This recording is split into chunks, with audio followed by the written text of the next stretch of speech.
you could boil that kombucha and then it would be okay to drink. Yeah, I'm not that excited about it. It's Not so I don't just know committed if I to want to drink that warm. yeah, hot.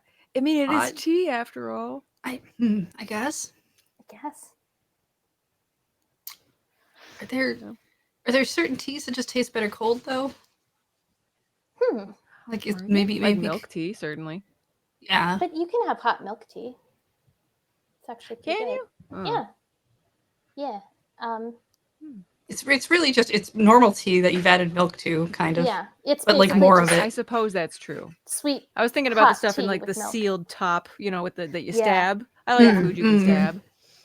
They put them in like a coffee mug instead, like a to-go coffee mug with a lid. Oh, I forget that you're near all the good tea establishments. Oh yeah, you Well, the would one of be, the wouldn't perks in your you? neighborhood. Yeah. I'm in the neighborhood of the International District. So, yeah. I do have easy access to some tasty teas. What do you have like a favorite tea, Carrie? That you Um, like to like a go-to tea?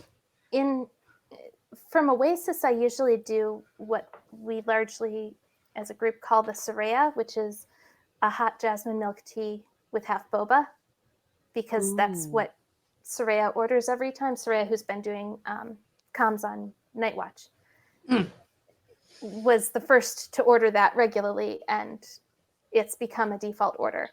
I usually get mine without the boba, just because at some point I realized tapioca doesn't sit super well in my stomach.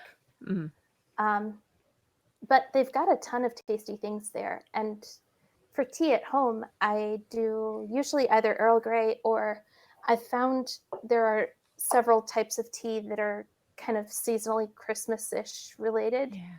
And they've got like varying degrees of cinnamon and apple and other pie spices in them. And Yeah. I'm digging that right now. So. Yeah. What is it about those sort of flavors that are only really comforting in a hot form on a cold climate? Like, why aren't there like summer cinnamon drinks? I think it's the added heat or the added perception of heat that comes with the spiciness of yeah. But Yeah, I'm not sure. Probably perpetuates itself through nostalgia. Yeah, Sure. Too. that very much. Like, Yeah. you're basically drinking a Christmas scented candle. This is true. Yeah, I mean it's November. I haven't gotten my yearly dose of eggnog yet. Ooh. Yeah. I like around this year, if I can get some eggnog at home, I like to put it in my tea instead of milk. Oh. Ooh, that's a life hack. There's a specific brand of eggnog that I've heard folks from Vic in Vancouver talking about, but I don't remember what it is. Do you have a preference, or is it just eggnog in general? I like it to be at least a normal flavor of eggnog. Beach likes to go and buy like the half fat, half whatever, because he's like, we should get the healthy stuff. I'm like, I already know what I'm in for. The point of eggnog's not to be healthy. What No. are you talking about? Yeah. I don't know. I guess like I know there's like a thing about like some sort of Island Farms milk or something out here, but I don't really have a bias of anything. I do love Island Farms chocolate milk. They're my favorite. I once had a bad day and opened up an Island Farms chocolate milk to have it taste like really chemically, and ended up crying to Daniel and being like, and my chocolate milk tastes like chemicals. It was really funny. But usually their milk is delicious. I don't know what was up with that one. It just tasted a bit off. Yeah. Yeah, I like a good like chai tea, or Earl Grey's nice, but I also really like Lady Grey, which is basically an Earl Grey with some citrus flavors in it. That's real tasty. That's like I buy a package of this and I hide it, and then when I'm feeling like special, I get that one out. I'll have to tell Daniel that's what he's been drinking, because he's been doing Earl Grey with honey and lemon in it, like as a throat soother during recording sessions. I didn't know it had a name.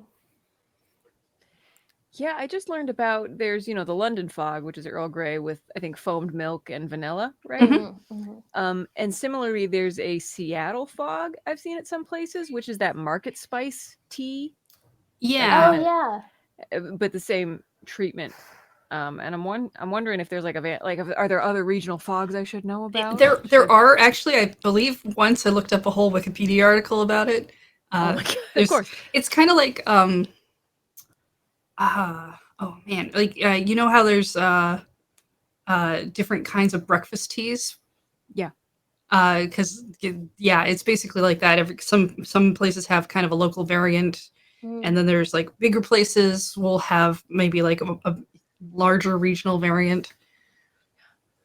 So I think the fog sounding name is just kind of a fun thing to put in there. Yeah. Yeah.